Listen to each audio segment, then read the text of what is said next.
Salut les amis, aujourd'hui After Zap Image numéro 750, on va débuter avec l'anniversaire d'un très très grand attaquant, le buteur néerlandais Robin van Persie fête aujourd'hui ses 37 ans, il a mis un terme à sa carrière il y a à peu près un an maintenant du côté des Pays-Bas. C'est là que tout avait commencé pour lui du côté du Feyenoord Rotterdam et c'est là aussi qu'il a mis un terme à sa carrière. La boucle était bouclée pour lui du côté de Rotterdam. On rappelle aussi qu'il a évidemment passé beaucoup de temps du côté d'Arsenal. Il a marqué à peu près 130 buts avec les Gunners. Il en a marqué aussi une cinquantaine du côté de Manchester United. Et puis il a eu un passage en Turquie avec Fenerbahçe. C'était vraiment un attaquant assez impressionnant puisqu'il ne lui fallait pas beaucoup d'occasions pour la mettre au fond. On continue avec quelques infos du côté de la Ligue 1. Premièrement, du côté de l'AS Saint-Etienne, la situation est toujours très très compliquée pour Stéphane Ruffier, puisque au micro d'Infosport Plus, Claude Puel, son entraîneur, a annoncé avoir écarté Stéphane Ruffier de l'équipe professionnelle pour toute la saison à venir, car ce dernier refuse d'être le numéro 2 derrière Jesse Moulin. Donc il sera libre à l'issue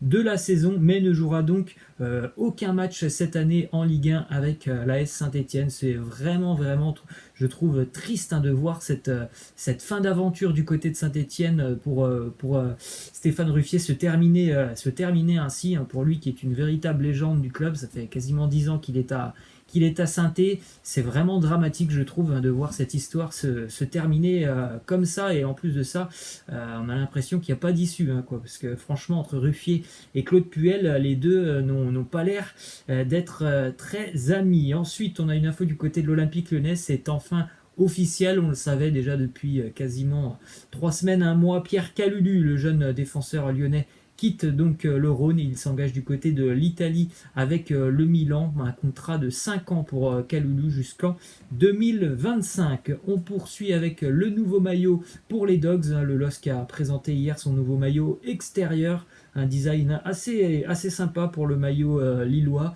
noir avec des petites taches blanches sur le maillot. Il est vraiment plutôt très très joli et très réussi, ce maillot pour le LOSC. On poursuit avec des infos, pas mal d'infos d'ailleurs, du côté du Paris Saint-Germain, puisque hier déjà le PSG jouait son dernier match de préparation avant d'affronter l'Atalanta, donc dans moins d'une semaine maintenant. Le PSG jouait hier face à Sochaux, victoire pour le Paris Saint-Germain 1-0 grâce à un but de Eric Maxime Choupo-Moting sur une grossière erreur de la défense sochalienne. À noter que c'était une équipe vraiment remaniée du côté de Paris. Quasiment tous les cadres étaient laissés au repos, donc on a eu droit notamment hier à voir la première titularisation et surtout le premier match avec l'effectif professionnel pour le jeune Xavi Simons. À l'âge de 17 ans, il a effectué ses premières minutes avec le Paris Saint-Germain.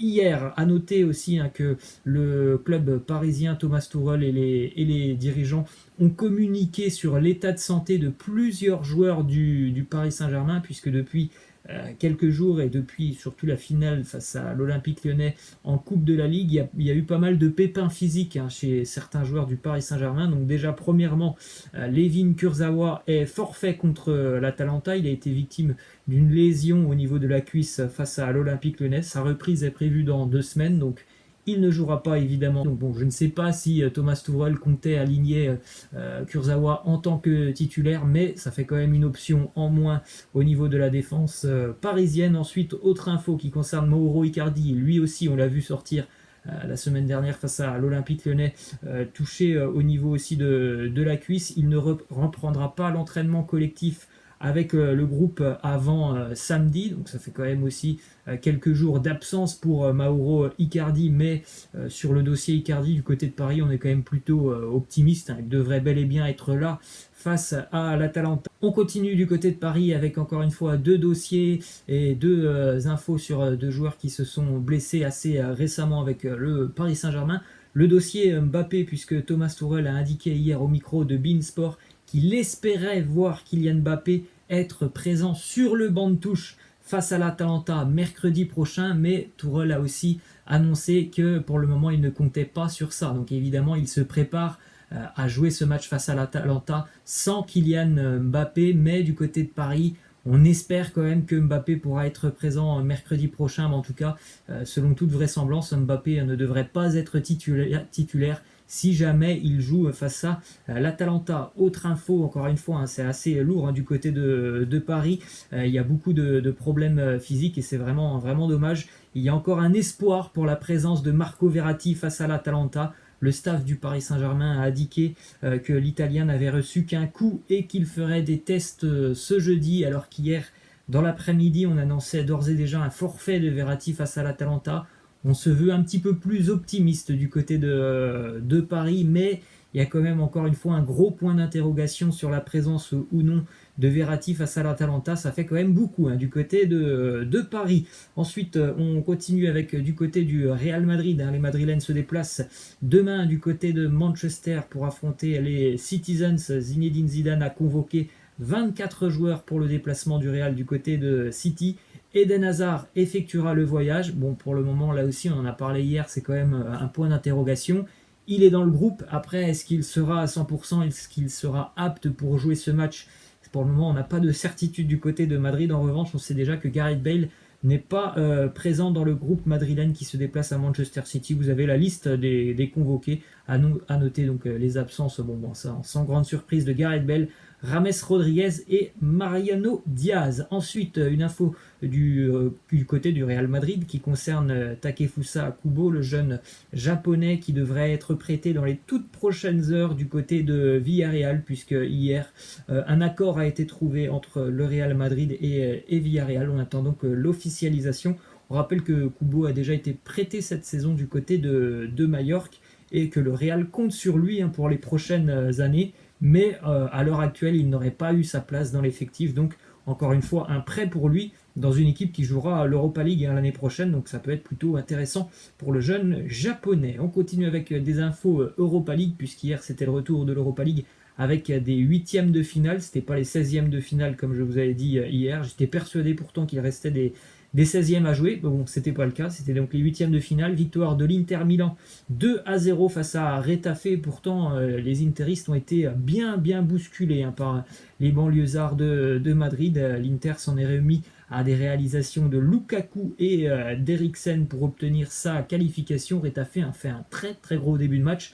Ils ont même raté un penalty en seconde mi-temps par Mata, les joueurs de Retafe. Donc ça a été compliqué, mais encore une fois, l'Inter passe et l'Inter n'encaisse pas de but. C'est assez solide défensivement ce qu'on a vu de l'Inter toute cette saison. Petite statistique pour Romelu Lukaku qui a marqué sur 8 matchs consécutifs en Europa League. Il égale ainsi le record d'Alan Shearer en 2005. C'est quand même assez impressionnant cette statistique. Encore un but hier vraiment très joli de Lukaku qui a montré toute sa puissance physique sur ce but lorsqu'il est au duel avec un défenseur de Retafe. Et puis le but est magnifique, cette demi-volée ou reprise de volée qui termine dans le petit filet opposé. C'est vraiment assez fort ce que fait Lukaku cette saison. Son 30e but cette année déjà avec l'Inter Milan. On peut dire que ça a vraiment été une très belle année pour Lukaku avec les interistes. Autre résultat de la veille, Manchester United s'est qualifié aux dépens des Autrichiens de Linz. Bon, le travail avait d'ores et déjà été fait au match aller avec une victoire 5-0. Hier, Manchester s'impose 2-1 grâce notamment à Anthony Martial et un but aussi pour Jesse Lingard. Regardez les statistiques pour Martial qui a vraiment bien progressé cette année, puisqu'en 2017-2018, c'était 11 buts pour Martial. L'année dernière, 2018-2019, 12 buts. Et cette année, une grosse année pour Anthony Martial, 23 buts marqués. Il a aussi certainement bénéficié de son repositionnement. Il a beaucoup joué cette année en pointe, en pure pointe, pur numéro 9. Donc vraiment une très belle année pour Anthony Martial. Ensuite, petite statistique pour Jesse Lingard. Il a marqué hier et il vient d'inscrire 2 buts en 2 matchs avec Manchester United. C'est une première pour lui depuis décembre 2018. C'est déjà une bonne nouvelle pour lui de le revoir un petit peu de mieux en mieux sur le terrain. Il a quand même traversé une année assez, voire très compliquée du côté de Manchester United. Avant la 38e journée de Premier League pour Lingard, c'était 0 but, 0 passe décisive, donc c'est quand même assez fou. On termine avec un autre résultat d'Europa League, la victoire du Shakhtar Donetsk 3-0 face à Wolfsburg. Petite info sur ce match, c'est assez incroyable puisqu'à la 89e minute, il y avait 0-0 dans ce match. Et 3 minutes plus tard, il y avait 3-0 pour les Ukrainiens qui sont donc qualifiés. À noter aussi la qualification de Copenhague qui affrontera Manchester United en quart de finale. On poursuit avec une info du côté de Manchester City. C'est officiel, on en avait parlé hier. Nathan Ake, le défenseur de Bournemouth, s'engage avec Manchester City pour à peu près 45 millions d'euros ce transfert. Depuis son arrivée du côté de Manchester City, Pep Guardiola a dépensé près de 300 millions de livres pour se renforcer défensivement. Vous avez toutes les recrues de l'ère Guardiola du côté de City. On poursuit juste avant de terminer avec une petite info sur la Super League turque, puisque Arda Turan est de retour à Galatasaray. 9 ans après avoir quitté Galatasaray, il avait quitté le club pour rejoindre l'Atlético Madrid, et bien il est de retour là où tout a commencé pour lui. Et on termine avec une petite info assez insolite. Âgé de 53 ans, Kazuyoshi Miura a disputé hier son premier match officiel en 2020. C'est un japonais, il joue donc dans la J-League japonaise, il joue du côté de Yokohama, ce qui signifie qu'il a disputé des matchs officiels au cours des 5 dernières décennies. Il a joué dans les années 80, 90, 2000, 2010 et 2020 et il est âgé de 53 ans. C'est assez hallucinant. Voilà les amis, c'est la fin, je vous laisse et je vous dis à la prochaine. Ciao.